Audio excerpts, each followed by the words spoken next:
Well, welcome to this special communication of Jewish Voice Ministries International. I'm Ezra Benjamin. I'm the Vice President of Global Ministry Affairs here at Jewish Voice. And I'm Berna. I'm the Vice President of Marketing and Communications. And today we want to bring you a special report. Joining us are Pires, our Field Operations Manager for our medical and humanitarian aid outreach work throughout Africa, and also Theo Steinhauer, who is our Spiritual Affairs Manager on the Global Outreach or International Missions team here at Jewish Voice. These gentlemen have just come back in the last couple weeks from leading what was in many ways one of our most challenging, if not our most challenging outreach in 22 years of working in the continent of Africa.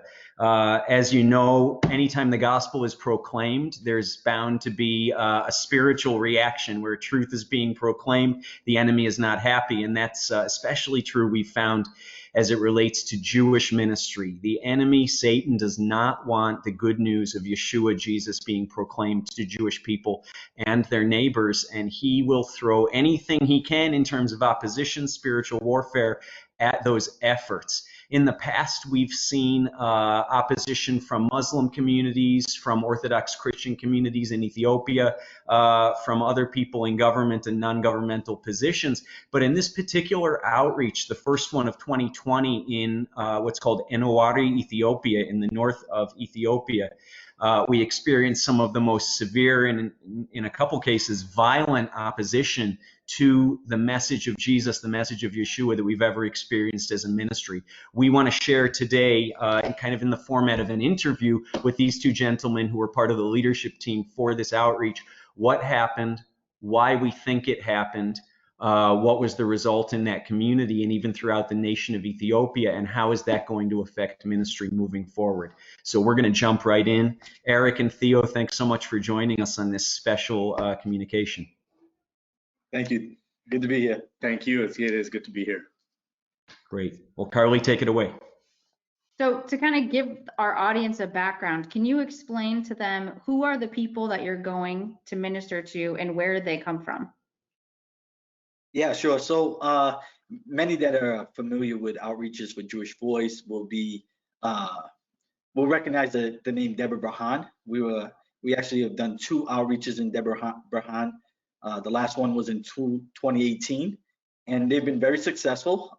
We've had to make some modifications to the way that we minister the gospel, but we've been able to have completed successful outreaches in that area. The one challenge that we did have was we would have to bus in kind of our target audience, the Beit Abraham, from the Enewari area. So the goal of this outreach was to take the clinic model and instead of doing it in Deborah Berhan, move about 2.5 hours east to Enewari so that we could reach the target audience, for an entire week of clinic. Got it. Okay. So when you went to that outreach, when was it that you started experience some type of resistance? Well, Pastor Theo can speak to this probably even better than I can, but as far as from administrative authority, it was really on Sunday afternoon, which is our first half day of the clinic. They asked some questions about our prayer and counseling area. They asked us to do certain things to kind of separate it from the medical clinic, and we actually did all of those things. We put up a fence that wasn't there. We added an exit that wasn't there, and so I would say it started Sunday with a few modifications that we thought were gonna really take care of the issue. Got it. Understood. Now, tell us a little bit about the Beit Avraham Ethiopian Jewish community. This is one of several Jewish communities in Ethiopia, correct? Yeah, thank you for sharing that, Eric. Yeah, and actually, you're right, Ezra. It is several. There's the Beit Abraham and the Beit Israel, which, for those of you that don't know, that means the house of Abraham and the house of Israel. So these are recognized Jewish tribes, that have been in Ethiopia for generations, and really, which is familiar for Jews throughout all of history, have experienced a lot of persecution from the local communities that they live in. And so our heart, Jewish Voice, like Eric was saying, is to go out and to reach these Jewish tribes, these Jewish communities who are really persecuted and are living in abstract poverty, and to offer them not just medical care, free medical care, but also to call them to their Messiah, to present the good news of Yeshua the Messiah to them as his people, and also to the nations that surround them. Right. And go ahead. No, that was it. Yeah, to bring the gospel not just to them, but also to the nations that surround them, in hopes that the good news will do what it does best and transform lives.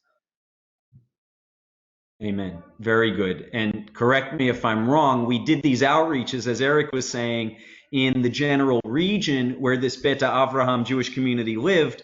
But what we found is these people were either unable, because they're living in such poverty, to make it to the city location where the outreach was in the past, or they were actually blocked because of fear of the non-Jewish communities who persecute them.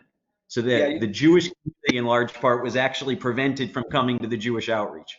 Yeah, it's amazing, Ezra. I think many of us can understand not having the money to take transportation to a clinic and, not being able to reach it because the transportation is not available.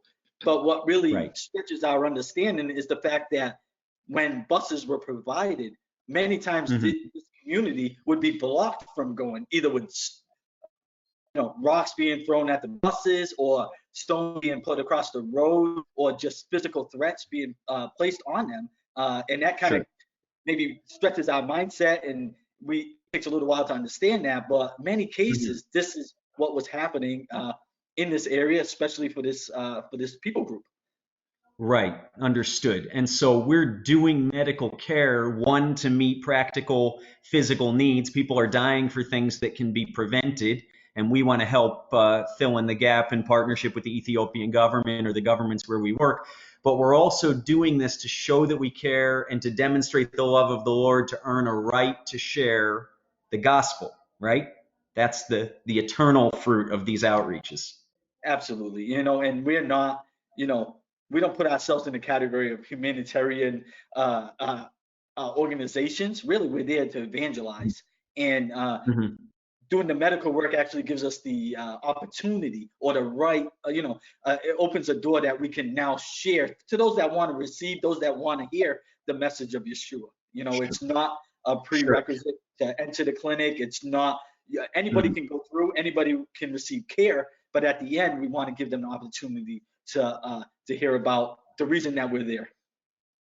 Right, that makes sense. And to set the context a bit for our listening audience today, there is a very real separation between what we can call church and state, or religious and non-religious activities in Ethiopia, and that applies to Jewish Voices work there as well.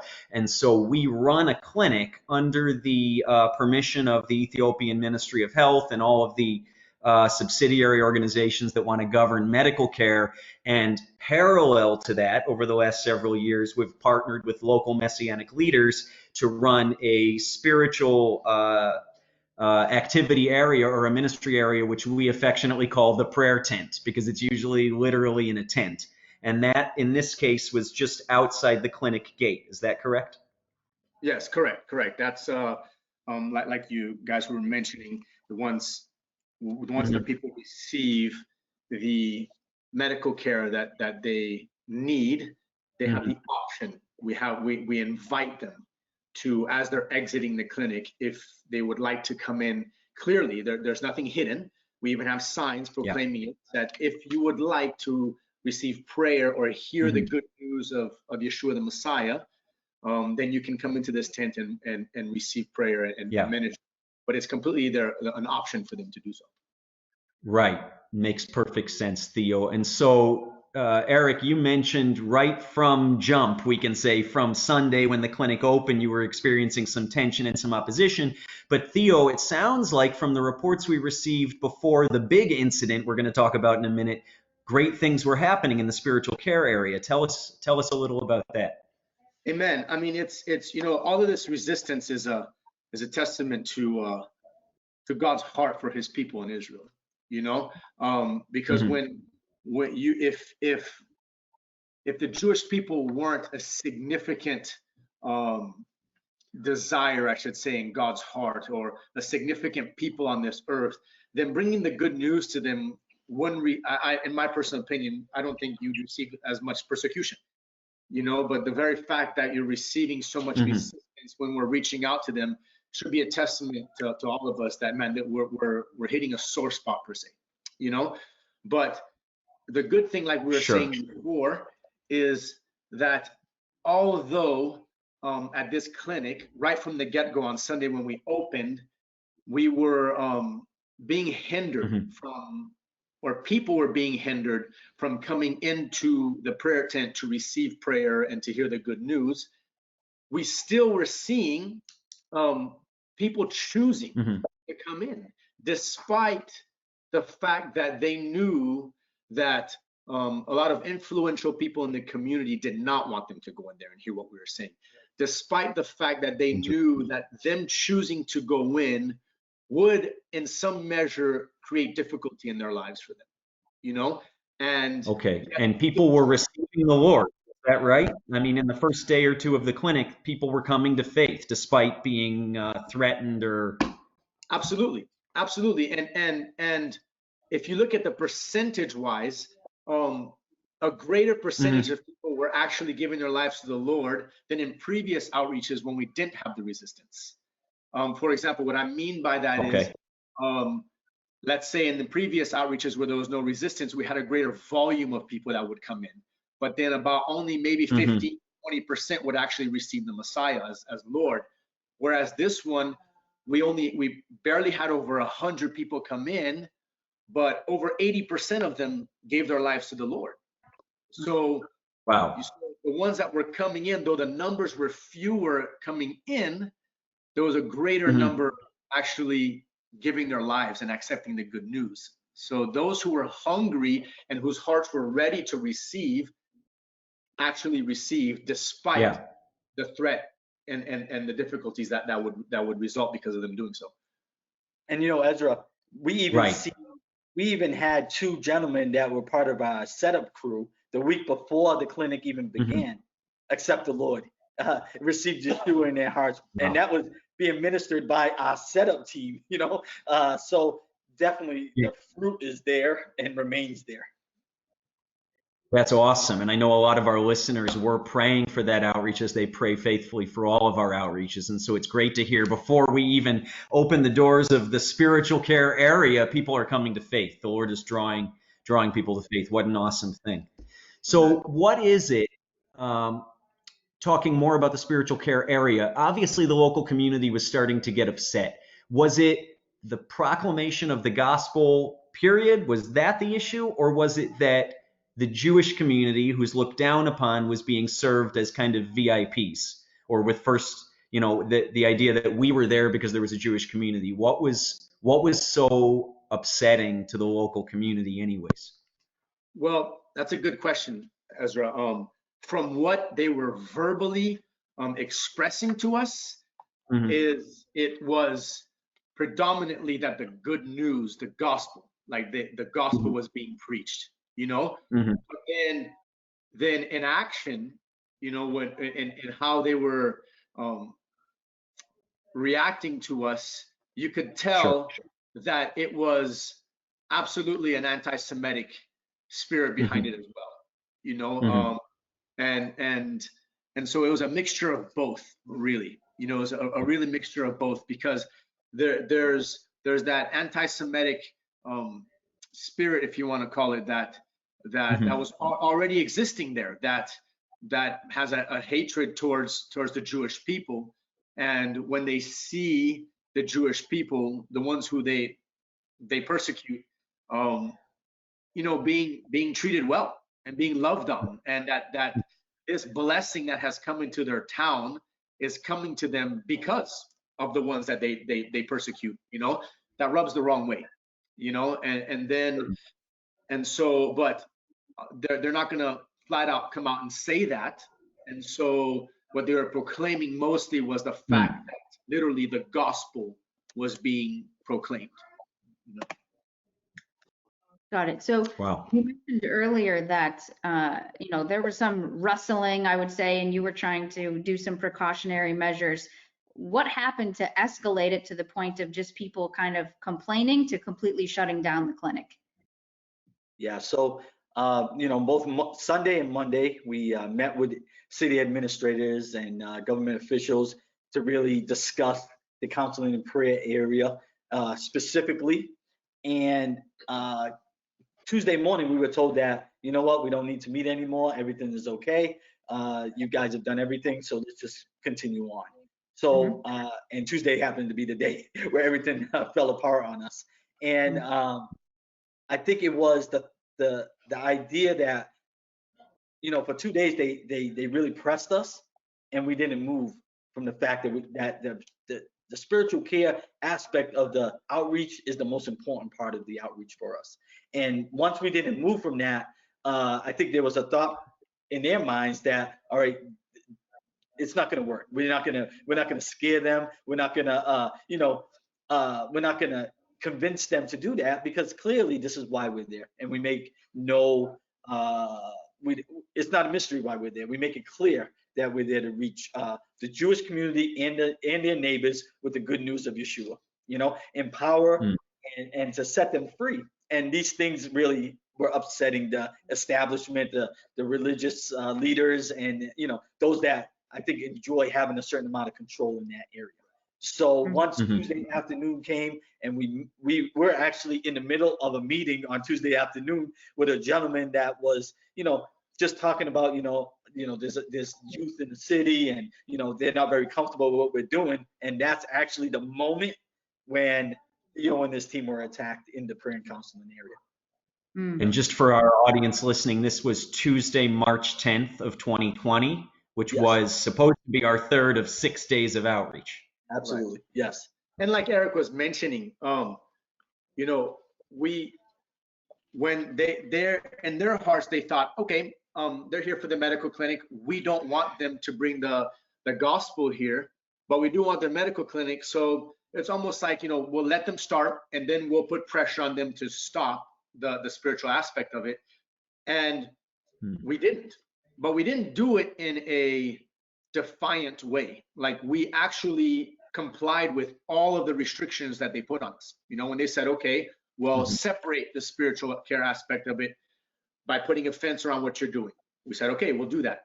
They said, okay, now your team has to stay in that area, and we can only invite people to come in and make it clear to them what they're coming into before they come in. We said, okay, no problem. We will do that, but we will not stop presenting this option to them, And so, like Eric was saying, when they saw that, we were like, yeah, sure, we'll comply with this, but this is why we're here, is to bring the good news. It started irritating and agitating influential people in the community that their people were given the option to come in and hear this good news of Yeshua, and they didn't like that. And so agitators in the community kept pressing and pressing and pressing, surrounding the spiritual care tent area, provoking people who were going in, threatening people who were going in, until it came to a head, because we were not stopping offering the gospel to people. Yeah. We made it clear that we would do anything that they really asked us to do to continue being able to offer people the opportunity to receive prayer and to receive Yeshua.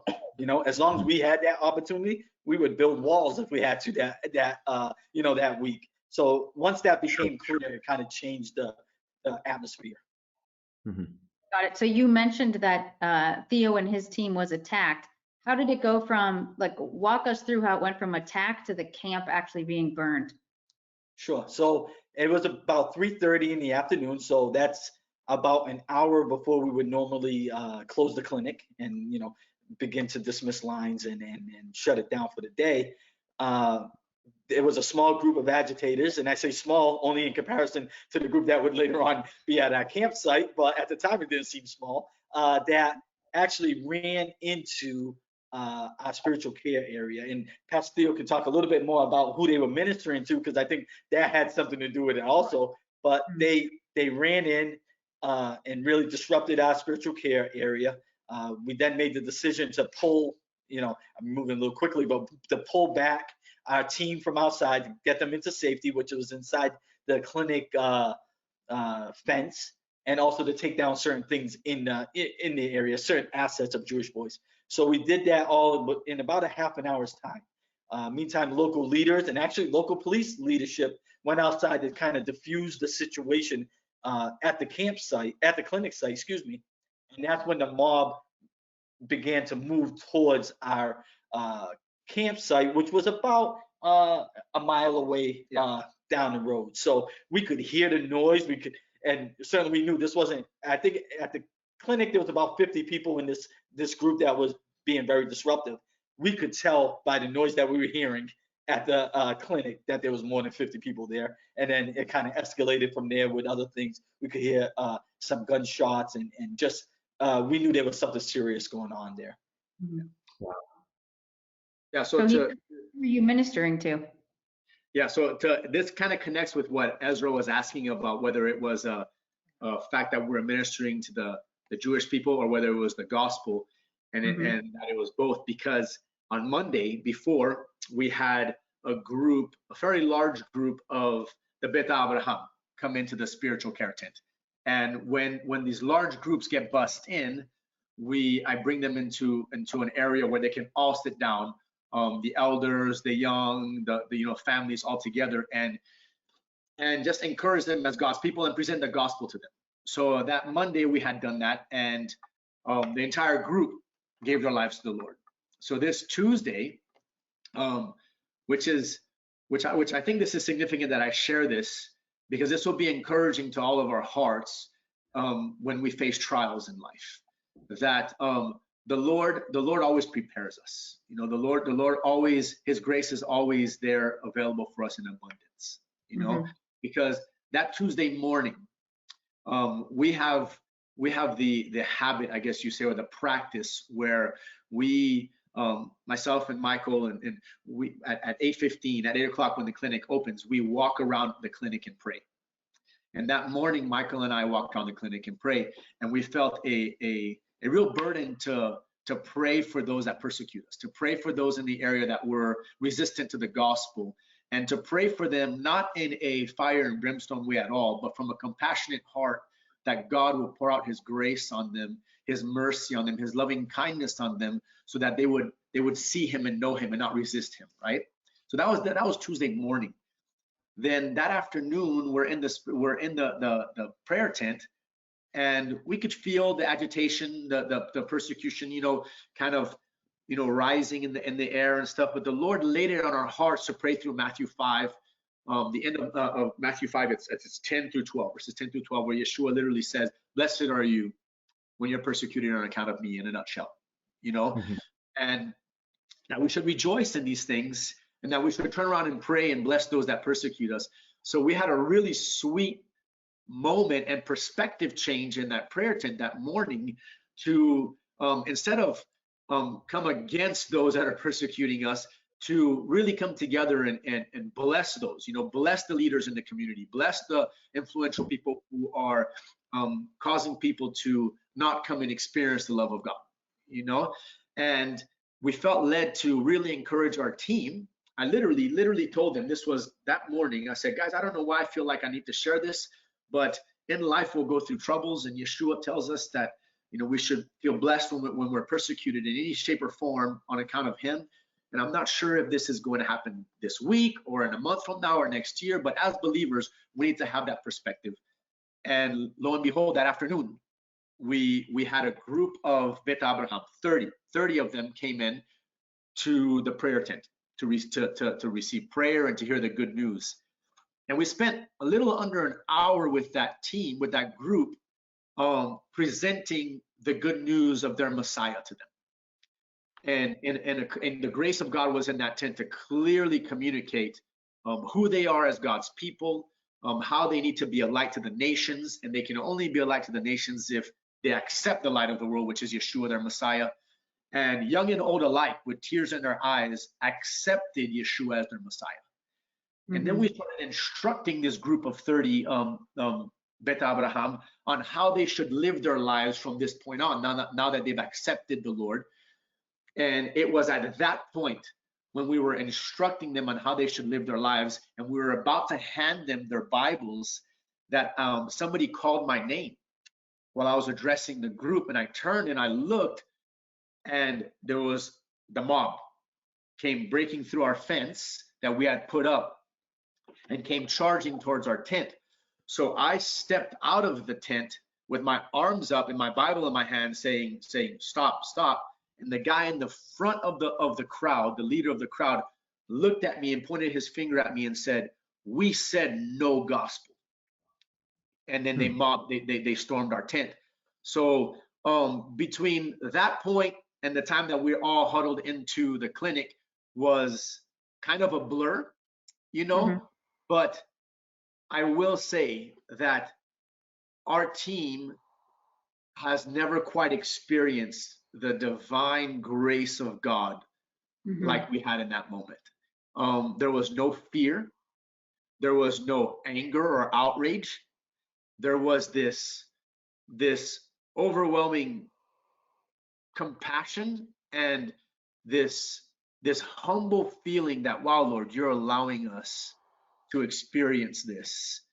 And when our team quickly got huddled into the clinic and we were able to get behind the fence and to safety, a lot of us, I mean, these are elders in the body, we broke down with tears, not because of fear, but because of the overwhelming grace of God that we were experiencing, but because our hearts were responding towards these people with compassion and love, and our hearts were broken for those Jewish people who just received the good news and had to immediately rush into a bus and take off for fear of their lives. You know, I mean, to receive the Lord and immediately the persecution is on your heels, you know. And it was an overwhelming feeling, but the entire time God's grace was beyond. You know that verse where it says, you know, you'll experience that peace that surpasses your understanding.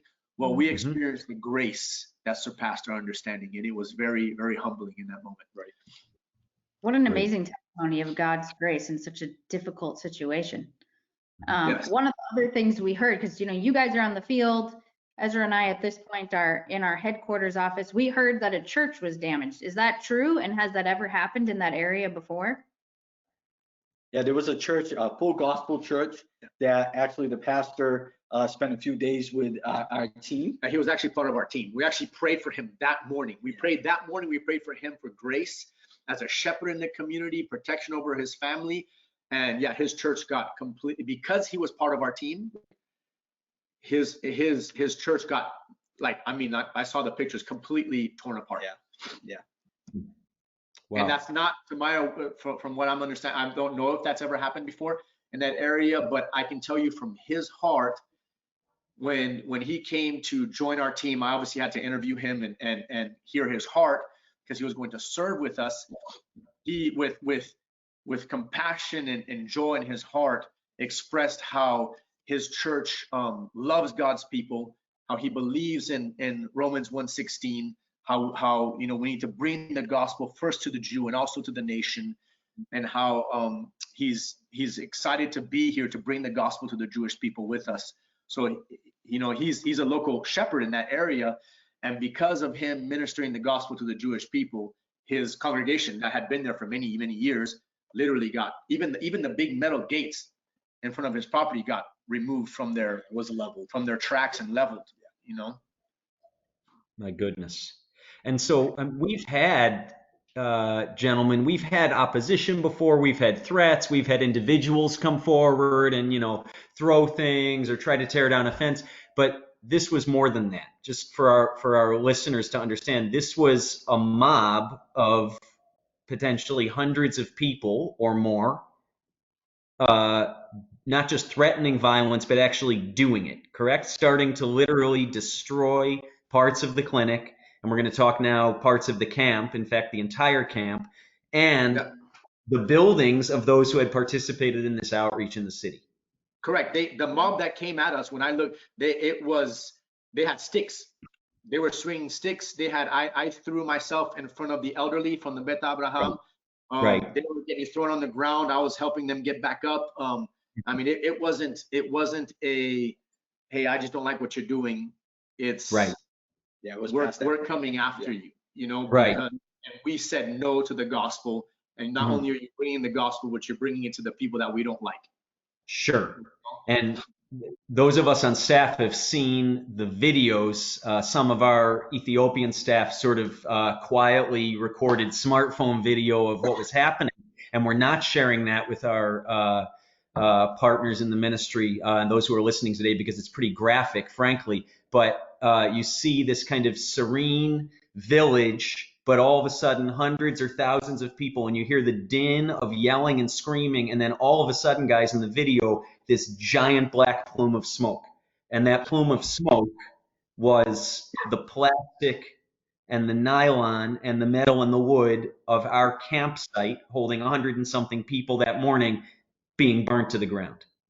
Tell us about that. All of a sudden, the camp that was home for a week and everything in it, praise the Lord, nobody was hurt, but everything is gone. And so what does that look like? Talk us through, all of a sudden you have this crisis and it's violent, the camp is destroyed. What happens? What were your priorities? What were some of the decisions that were happening? So, Ezra, two priorities really come to mind. First is the safety of our team, which includes, our partners, and, the Lord knows everything. He's not surprised by anything. And we had a great group of partners. We're so blessed by the outreach partners that we have. So it's not that this group was any different than other groups that we have, but they were for this situation. But our first priority is always the safety of our team. And the funny thing is when you're dealing with a medical team, their priority is always the patient. So, at 3:30 this happens, we still serve all the patients that were in the clinic at that time. So as we locked down the clinic and, sealed the exit, we also were letting patients out as they received treatment, they received their pharmacy, their medicine, and now we're leaving the clinic. So I give a lot of credit to our professionals. But at the campsite, we did have a small team there, including our maintenance team, our caterer was there, our cleaning team. We had 120 people staying at the campsite. So, 4 people to attend. So this was a large footprint that we had there. And this kind of wave went through the campsite. So think of a small town, a small, tent city, completely leveled to the point where you wouldn't even tell from a distance. You couldn't even tell there was something there before that. I mean, down to ashes, luggage burnt down to the ground. We were able to go back, and it helped everybody kind of put into context what we just experienced when we saw the campsite. That we really thought it was one of the best campsites we had ever seen. They put so much work into it, and in an hour's time was just leveled down to the ground, where tents were completely gone, luggage was burnt, everything was gone, and our catering team lost, our cleaners, everybody that was associated with the gospel being brought forth in Enewari lost in this experience.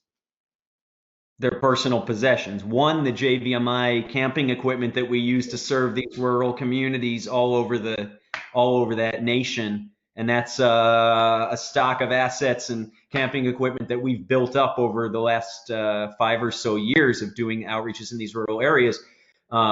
That's a significant loss to the ministry, and we're working on how to recoup that so we can keep up the work. Maybe more heart-wrenching even than that is the loss, as you said, to the 70 or 80 local people, many of whom believe in Jesus. Some don't, but are happy to partner with us in what we're doing. The loss of some to most, and in some cases, all of their personal belongings, except literally the clothes on their back, destroyed. Absolutely. We have a group that joined us from Deborah Bahan University, the Christian Fellowship. They acted as, interpreters. They've worked with us. This fellowship has worked with us before. And these students lost everything. They brought a week's worth of clothes, which many times is more clothes than they would normally have. And they trusted it to be kept at the campsite, with security and, zipped up. But you could never account for the fact that the tents were going to be burned to the ground. So they lost everything. They lost not only clothes, they lost money, personal equipment, laptops. They also lost important documents that you wouldn't trust back at campus, or someplace where you were staying, you wanted to bring with you, they lost everything. Wow. And to put it into perspective, like Eric was saying, this was like a small tent city. Sure. And nothing was spared. Like even our outhouses were burnt to the ground.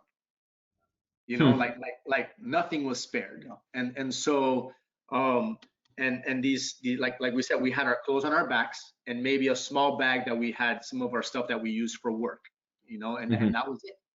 And so they, when the people saw that they could not get us at the clinic, they turned their attention to our campsite, and the numbers were in the thousands that pillaged and burnt everything to the ground. So. Well, it's heart-wrenching, and miraculously, as we said earlier, but just for those listening today to understand, thousands of people, violent mob, fire, theft, gates smashed in, clubs in people's hands, and yet, miraculously, I'm going to say, no one was injured. Ethiopian nationals, local believers, international volunteers, Jewish Voice staff, our Ethiopia team staff, nobody, the bystanders, the people in the violent mob, nobody got hurt. And of course, you can replace things, you can't replace people. So that's just so significant for me. As much as the Lord allowed the persecution, he also protected everyone. And that's really something.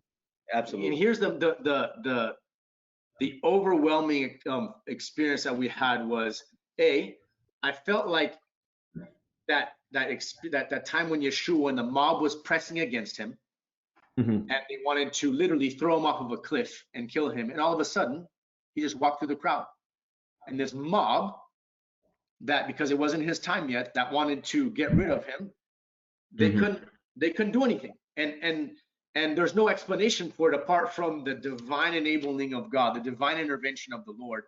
And it was, in a sense, that's how we felt. Like if you look at the situation, there is no way that there shouldn't have been casualties. But because of the divine intervention of the Lord, there was no casualties on individuals, on people. But our possessions can be replaced, like you're saying, Ezra, and then the grace of the Lord, where there was just this overwhelming peace in the midst of that. Just real quick, I mean, I come from countries where I've experienced a lot of this kind of unrest. And during these unrests that don't have anything to do with the Lord, fear is tangible. Panic is tangible. And your heart responds, the human heart responds in anger and outrage and fear. Right. But this is one of the first times where I experienced something that the human heart cannot conjure up on its own. And that's a response in the midst of chaos that is steadfast and peaceful and full of compassion and love. And when you read these stories in the scriptures of those being persecuted, our brothers and sisters being persecuted throughout history, and you read their responses, and you can't relate to it because you're like, man, I don't know if I would respond that way. Well, I want to encourage you that the Lord's grace in those moments will cause you to respond well, because he never leaves us or forsakes us. And we experience that during this time. So important. And for those listening at home, this is one of the things that Carly and I wanted to drive home most today. If there's anything you take away from this, not just, we can tell you the stories of what was destroyed and what was damaged and how angry people were, but the real story here is what the Lord's doing in these countries, what he's doing among Jewish communities, and what he's doing with his people, even in the face of persecution. And so hear the divine protection, hear the grace of the Lord, hear the love and the mercy and forgiveness that Eric and Theo and the team can respond with, even in the face of the loss that was experienced and the violence they encountered. Those are the takeaways here.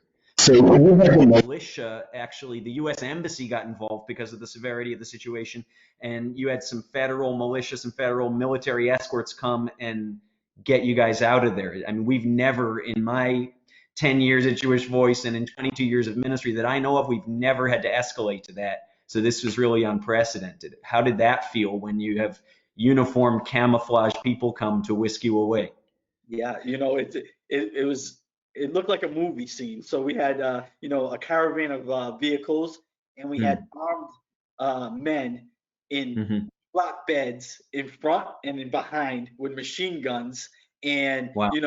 and also riding alongside of us as we went down this rocky dirt road for about two hours to Debre Bahan, and they stood right with us the entire way. About an hour in, there was another group that switched off from the local group, and they also followed us. So it was really amazing.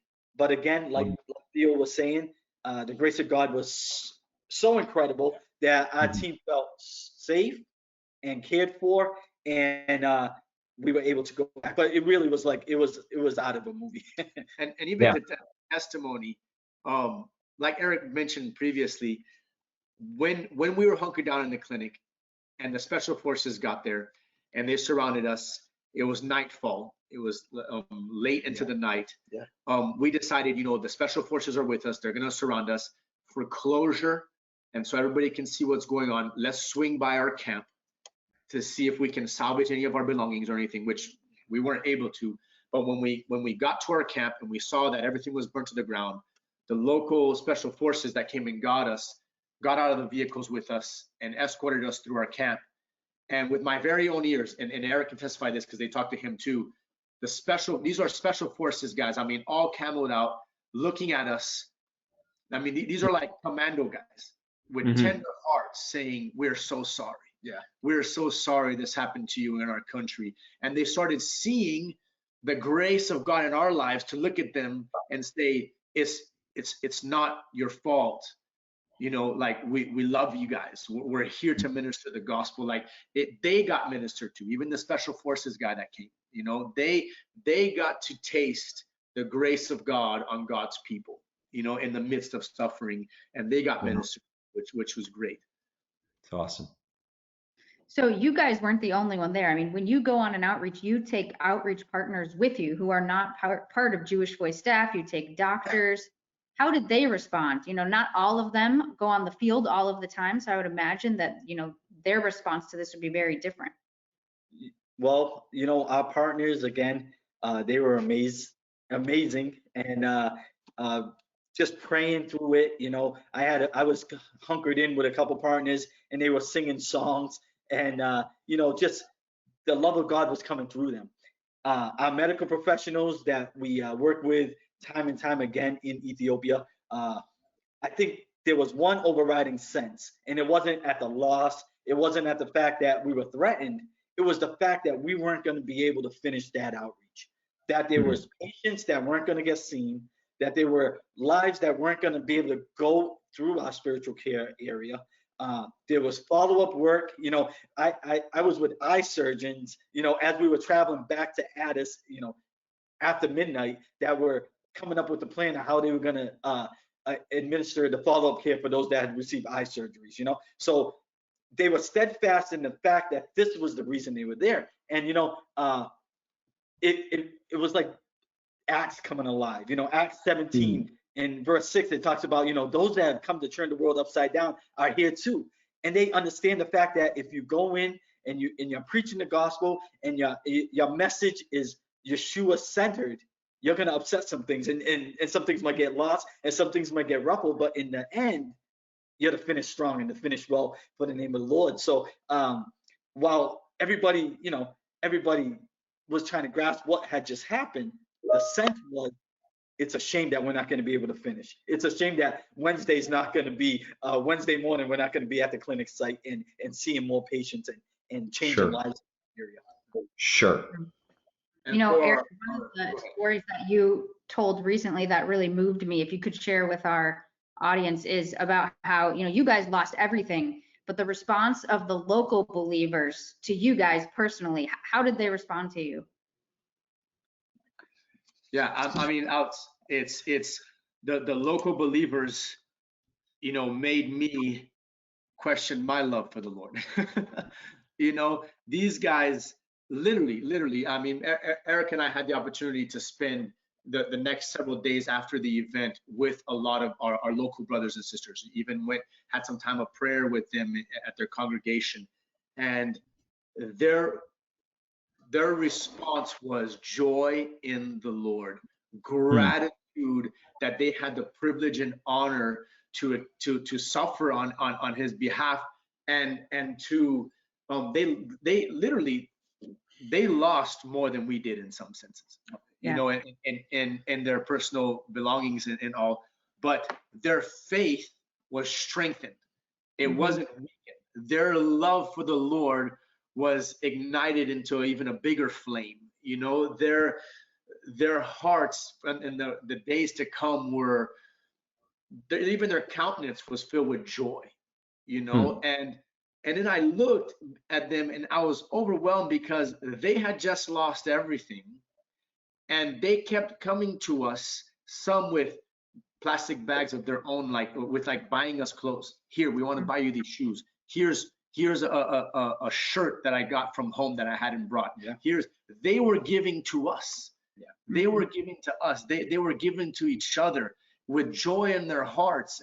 And like Brother Eric was saying, it really is right out of the book of Acts. You know, this thing really fueled basically, you know, when you go through trials, what you really believe in your heart comes out. And these brothers and sisters are grounded in the love of God to the point where, after losing almost everything they had, they responded with joy and with giving, which was amazing. You know, so many lost everything that was important to them, they would carry with them, you know, and that's kind of maybe different to the culture that we're used to. But if you have something important, it's on your body.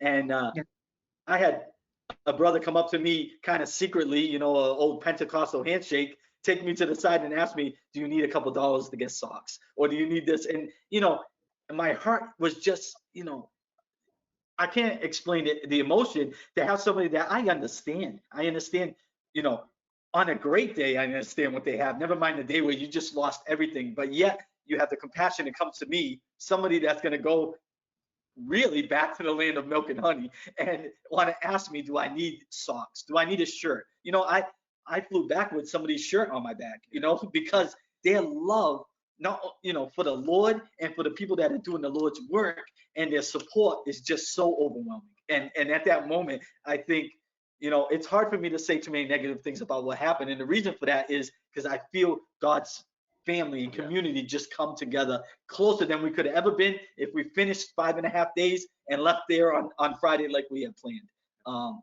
It may sound funny to some, but I have a difficulty saying, you know, I wish this didn't happen, because I feel we were strengthened as a team. Our partners seen a side of the gospel that maybe we need to see more often, and now they're back home and they're preaching it, and they're bringing a message of, you know, this is what the book of Acts look like. This is what God's people needs to be prepared for. And then we come back to what's going on now, and I think it better prepared us to say, you know what, this is happening, but our God is greater than what's happening. And you know, the circumstances are just that, circumstances, but our God trumps everything that's going on, and the Lord's people will rise up. Yeah, I mean, it's even to apply it to us today, guys. Love is the better way. Laying down your lives for one another and trusting in the love and provision of God is the better way. I mean, what happened on the inside to all of us in the days afterwards, the love we were experiencing, the sacrificial love and giving we were experiencing in the midst of loss, my goodness, there's no words to explain it. And so even with the situation we find ourselves here currently with COVID-19 and many people losing jobs and all that, don't be afraid. Like, love one another. And give to one another, because it's the better way, and it will fill you with life and be a witness of the Lord. Awesome. And just to put it in perspective, before we go on, everybody's the outreach ends early. So everybody, including you guys, our staff, are trying to get home. Nothing more can be done in the moment in Ethiopia. And you're encountering flight cancellations, masks in airports, announcements by President Trump that the country's now in lockdown. So, you know, in case it wasn't exciting enough, everybody's flying home through the midst of COVID-19. Yeah, and you know, some of our team also lost passports in everything that happened at the campsite. So we had to work with the U.S. Embassy, the Canadian Embassy, to replace travel documents and, you know, rebook into certain airports, because now we're watching on international news that, certainly, of course, are not receiving Right. flights. Right. And you got into the embassy just days before it was closed, and Right. Ethiopia went into lockdown. So it's really, again, the providence of the Lord. Yeah, we went out into the bush of Africa, came back 4 days later, and the whole world was shutting down. Yeah. So, the situation sounds dire. There's a lot of negativity, persecution. For someone who's never been in an outreach before, it sounds terrifying, scary. How do you guys feel about wanting to go back? Are you hesitant, or what's your emotion around that? Well, the truth is I didn't want to leave.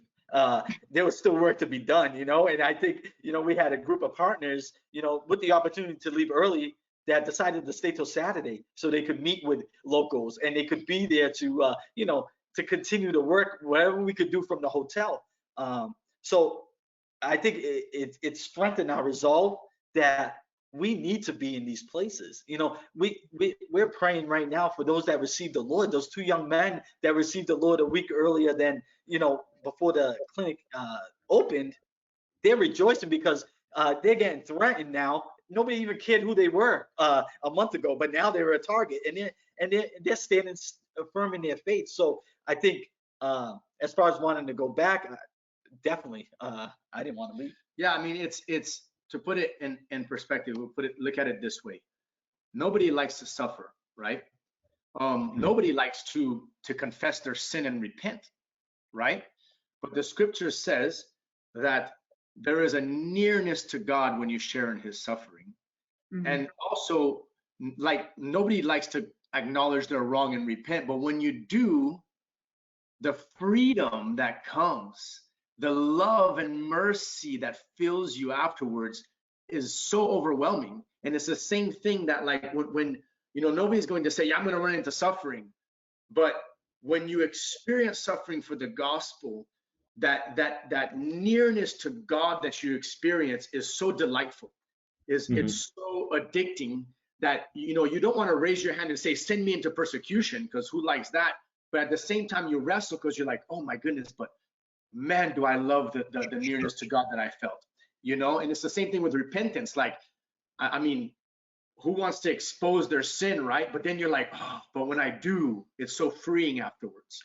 And so that's a good way of putting into perspective. It's not like we're going to run into the danger, but we experience such a nearness to the Lord in the midst of it that it's like, why not? And I just want to add, this was the first time this happened, thankfully, and we're hoping it's the last. We don't want to do this again. But speaking to a partner or speaking to those that might be on the fence, there are such good practices in place. By the grace of God, Jewish Voice has done this for year after year. We're working with the best local partners and vendors. Our transportation company was right there with extra vehicles when we had to go in. We made a phone call at 10 o'clock at night that we were going to be arriving at a hotel in Addis sometime during the night with at least 100 people that were going to use your Wi-Fi and use it as a staging area. Can you have this many rooms ready? We dealt with our vendors for food and other supplies, and they all were there at a moment's notice. We dealt with the embassies, and we had the correct numbers to call.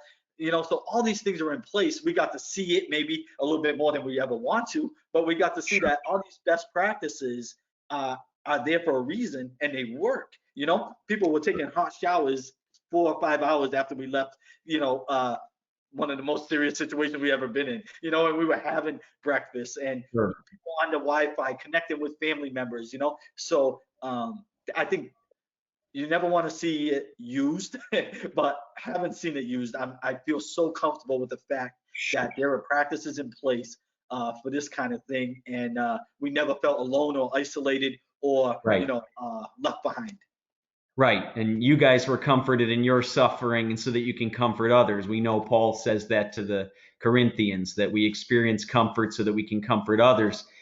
Tell us, give our listening audience today, who's spent the better part of this last hour listening to the difficulty of what happened in Enewari, Obviously, as you said, you came back to a different world than the one you left before the outreach. People aren't experiencing persecution for the sake of the gospel necessarily, but they are experiencing a shaking of the things that we maybe thought were pretty stable. They're experiencing job loss. They're experiencing financial instability. They're experiencing being home with family and kids every day, and things can be discouraging.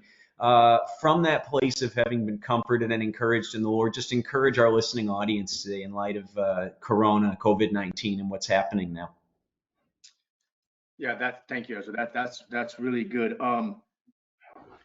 The grace of God is available to all of us, and when we literally had a small taste of everything that we literally, like Eric was saying, we flew back on an airplane with somebody else's shirt on our backs and me carrying somebody else's bag that one of the local brothers gave to me. Yet unmoved, fear did not grip my heart, anxiety did not consume me, because I got to experience what really mattered. What really mattered, and it was the relationships around me. It was my relationship with the Lord. It was, speaking to my wife and my children on the phone afterwards, and they could care less that all of my belongings got burned and that everything got brought to a halt, but they could hear my voice, And so, in this time of trial with the coronavirus, and you're at home, man, take this opportunity to love your wife, love your children. Take this time to fill your tanks, your lamps with oil. There's blessings in the midst of this trial. There truly is, and it's not difficult to find them. Just quiet your hearts, quiet your homes, and bring your hearts before the Lord and say, man, God, thank you for this moment where you're stripping me of my distractions, where you're stripping me of the things that I busy myself with, and minister to my heart and home, and ground us in your love, ground us in your truth, because the Lord will never leave us and he will never forsake us, and he has it in this moment, and he's still on his throne, and he's a good shepherd over your life and your home, and he is shepherding you right now in this moment. Whether you can see it or not, he is orchestrating your steps, which is what the word says. We make our plans, but he orchestrates our steps. And so rest in that, and then posture your heart and your home to receive his grace and to hear from him, and to allow him to do the good work in the relationships in your life that he wants to do in this moment. And we're reminded the fact that the Lord knows everything before it happens. All right. Jewish Voice's position on ministering to the Jewish people in Zimbabwe, in Ethiopia, and beyond hasn't changed with what happened in the last month. And the same thing, that God's plan for our lives hasn't changed because of COVID. Amen. Right. It was the same in January and February as it is right now in April, and moving forward. So his plan hasn't changed. He's unmoved. He's on his throne. He's settled in that his word will come to pass. And it's the opportunity for us to draw closer to him. It's that old message about when the toothpaste tube gets squeezed, what comes out, and when we get squeezed, what comes out. It's an opportunity to get closer to the Lord, to learn from him. And the only way to do that really is to get into his word and to hear from him, and just to draw close to him. This is an incredible opportunity for that. Yeah, and to encourage you with the verse, it's Philippians 1:6. Paul says, I am sure of this very thing, that he who began a good work in you will carry it on to completion until the day of Messiah Yeshua. So the Lord has started a good work in all of us, like Brother Eric was saying. And that good work is not being thwarted right now. No. This is all part of the good work that God is doing in all our lives. And be certain, just as Paul was sure, you be sure as well, that God is going to complete, and he is completing the good work he started in us through all of this situation. Amen. And he started a good work in Ethiopia. We see Ethiopia mentioned by name, the Ethiopian people, even the Ethiopian Jewish community is mentioned by name by the prophets in the Old Testament. And we know that all those promises are yes in Yeshua, yes in Jesus. Guys, how can those who are listening today, who are already invested, they're sowing resources into what Jewish Voice is doing among the Ethiopian Jewish communities and beyond, they're praying regularly. How can they pray in light of Enewari? Real quick as we close today, how can they pray? I think there's, real tangible ways they could be praying. One is for those that persecuted, those that attacked the campsite, those that threatened at the clinic site. We really want to pray for them. There's a zealousness there, right? There's an excitement there. There's a compassion there, and we want that compassion and that energy to turn to the Lord. So we want to pray for them. We want to pray for those that received the Lord during this time, right? That need discipleship, right? Those two young men, those that came through. The Beit Abraham Messianic congregation that is planting a school in Enewari and now planning to do a greater work in that area. We want to pray for them to be strengthened and that they have the right shepherd in front. We want to pray for that full gospel church as they rebuild, and the work is still being done there. So those are 4 quick ways that really everybody could join us in prayer. And then, for the work of Jewish Voice to continue, we're not moved. We want to pray for the hearts of our staff that live in Ethiopia, that work in Ethiopia, that's around us all the time. We want to let them understand that they're not forgotten by the Lord, certainly, but that we're standing with them, and that their families would be comforted, that the gospel is going to be put forth, and we're going to go into some places that may be difficult, but the Lord will always triumph. Amen. Awesome. Guys, thank you so much for your perseverance in the work of the Ministry of Jewish Voice and your service to the Lord. And thanks for encouraging Carly and I, and also those, we hope, thousands who are listening to this today and who will listen to your testimony, not just a report, but a testimony of what happened in Enewari. Eric Pires, Theo Steinhauer, thanks. Keep up the good work at Jewish Voice. Thank you. Thank you, guys. So stay tuned to hear Ezra's take on this outreach. You might not know that Ezra spent 10 years on outreaches and hasn't experienced anything like this. But before we get to that, Ezra, you mentioned that we lost some materials over there. So there's a large expense that we're trying to recoup. How can people give to support that? Right. It's a great question, Carly. At this point, I mean, we're still trying to tally up everything that was lost. As the gentleman described, it was literally a pile of molten plastic and metal bars, and everything else was charcoal by the end. But we estimate, initial estimates of the losses just to Jewish Voice are in excess of $100,000 in camping equipment and supplies, which of course would need to be replaced in order for us to go on and be able to do outreach in these rural areas. The places where we're going, Carly, there are no hotels, there's no motels, there's not even a guest house. There are huts made out of sticks and manure from the fields, believe it or not. And for those who are wealthier, tin roofs. But there's no place that a team of 100+ volunteers can stay other than at camp.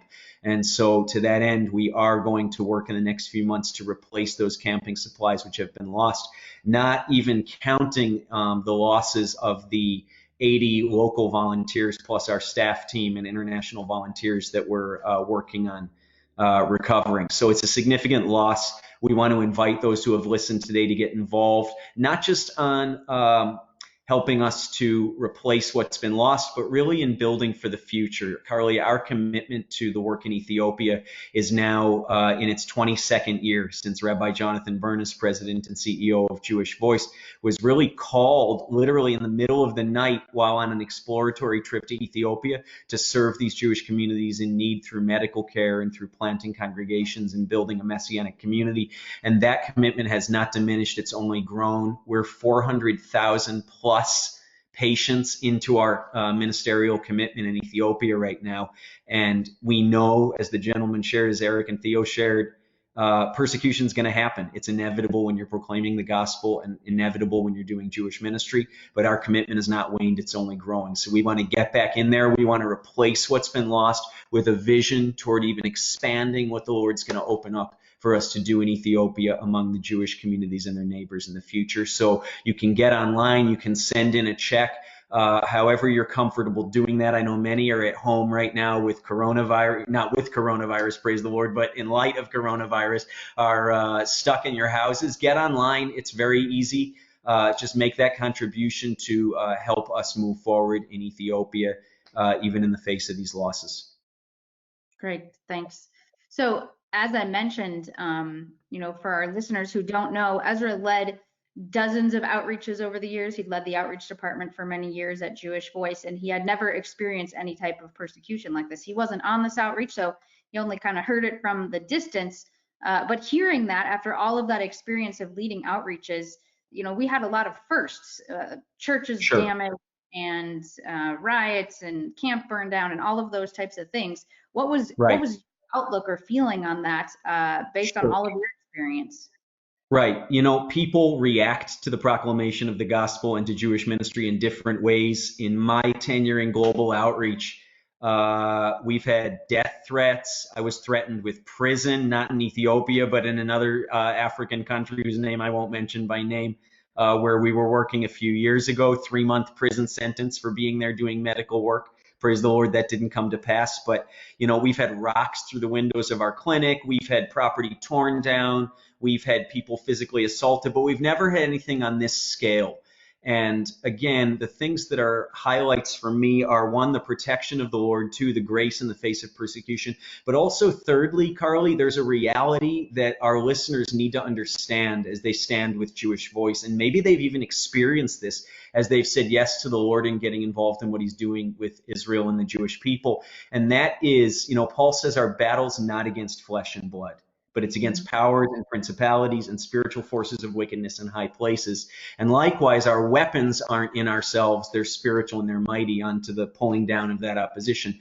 My point there is to say, we know for a fact that, unfortunately, as it has been for many years, the staunchest opponents to the proclamation of the gospel in Ethiopia often come from Christian communities. I'm sorry to say. The people who walk out from a prayer session at a building with a cross on it are fiercely, vehemently, violently opposed to the proclamation to the Jewish community, or really to any of their neighbors, that Jesus is Messiah and there's no way to salvation apart from him. And, that's not from themselves. That's what we know as in some cases, an antichrist or an anti-Messiah spirit. We see that at work in Ethiopia in an especially acute way. We see it in Zimbabwe. We've seen it in Ukraine. We see it in all the places where we work. Frankly, we see it in North America when you're proclaiming the gospel, especially in Jewish communities. And there is also, as Theo and Eric shared, there's an anti-Semitic spirit. We believe, and Rabbi Jonathan has shared so many times, anti-Semitism is not a reasonable idea. The pointed, focused hatred and discrimination of Jewish people is irrational to an intelligent human mind. And so then why does it continue millennia after millennia? Why does it continue in places like Enewari, Ethiopia? Because it's a spiritual reality. Satan is opposed to Jewish people understanding who they are and that God has a plan for them, and that he sent a Messiah named Jesus, named Yeshua, to shed his blood for their sins. And he's going to do anything he can to resist it. And it's because he knows something which we also know. The enemy knows what we know, and that's that Jesus is coming back to a physical city in Israel called Jerusalem when Jewish people cry out, "Blessed is he who comes in the name of the Lord." And so Satan's going to do anything he can to tear down, distract, persecute, even facilitate the murder of Jewish peoples and communities to prevent that from happening. But at home, and we know that he's not going to be successful. And so our battle, again, is not against flesh and blood. It's not against the Ethiopians who perpetrated these crimes and this arson. It's a spiritual battle, and we need to be praying. We are more committed than ever, as I mentioned, to the continuance of the work in Ethiopia, not just our own work, but also fueling and helping to develop indigenous Messianic Jewish communities who are proclaiming the gospel to their own Jewish people and their neighbors. We need your help more than ever. Pray. It's a spiritual battle. Take up those weapons of spiritual warfare alongside us. And so, as you're able, even in this season of uncertainty, sow sacrificially into what the Lord's doing in Ethiopia. We're most like Jesus when we give to those who could never possibly repay us in return. And some of those people, the least of these, my brethren, as Jesus said, are the Ethiopian Jewish community. So thank you for standing with us at Jewish Voice. Amen. Thanks for sharing that. So to our listeners today, thanks for listening and spending time listening to Theo and Eric. I hope you were encouraged by what God is doing. And I know you give or you pray or you're invested in these outreaches and sharing the gospel to the Jewish people. So I pray that was encouraging to you. And I ask that you share this with others so that they can hear the testimonies of things God's doing, especially in the midst of everything going on in our world right now. We thank you so much for listening. And this show is a production of Jewish Voice Ministries International.